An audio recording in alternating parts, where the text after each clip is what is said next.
Now going to question number 8, we always read the prompt first, and here the prompt is asking us for the main purpose of the text. So let's read for main idea. This text is from this short story. An elderly shop owner is looking at a picture that he recently acquired and hopes to sell. It did seem that the picture failed to fit in with the rest of the shop. A persuasive young fellow who claimed he was closing out his stock let the old man have it for what he called a song. It was only a little out-of-the-way store which subsisted chiefly on the framing of pictures. The old man looked around at his views of the city, his pictures of cats and dogs, his flaming bits of landscape. "Don't belong in here," he fumed. And yet the old man was secretly proud of his acquisition.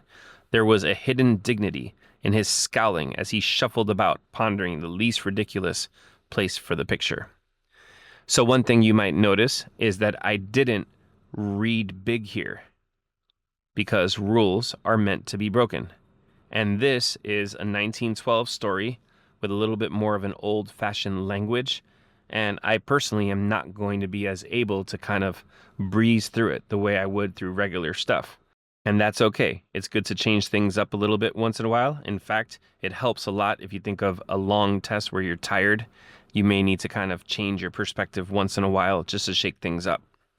So what's happening in this story? There was a picture being sold to a shop. A young guy sort of was persuasive. He let the old man have this photo for what he called a song. I think that means he let him have it for really cheap. Oh, it's just a little song. It was only a little out-of-the-way store which subsisted chiefly on the framing of pictures. The man looked around at his views of the city, cats and dogs, landscape, and he said that this picture doesn't belong because it was about something different. But the man was secretly proud of that. So he kind of acted like he didn't want the picture, but he was secretly proud of it somehow. It says there was a hidden dignity that he had as he went around pondering where he should put it. What was the least ridiculous place for it? So kind of a more involved storyline there, but let's see which answer kind of captures all that. A, is the main purpose to reveal the shop owner's conflicted feelings about the new picture? That sounds really great because he said it didn't belong here, but he was secretly proud of it. There was a hidden dignity in it. So he did have positive and negative conflicted feelings. B, to convey the shop owner's resentment of the person he got the picture from. There really didn't seem to be any sign of the owner's resentment of the person. All we hear about the person is that he was a persuasive young fellow. But resentment is kind of like deep-seated hatred almost. So nothing about that here. C, to describe the items that the shop owner most highly prizes.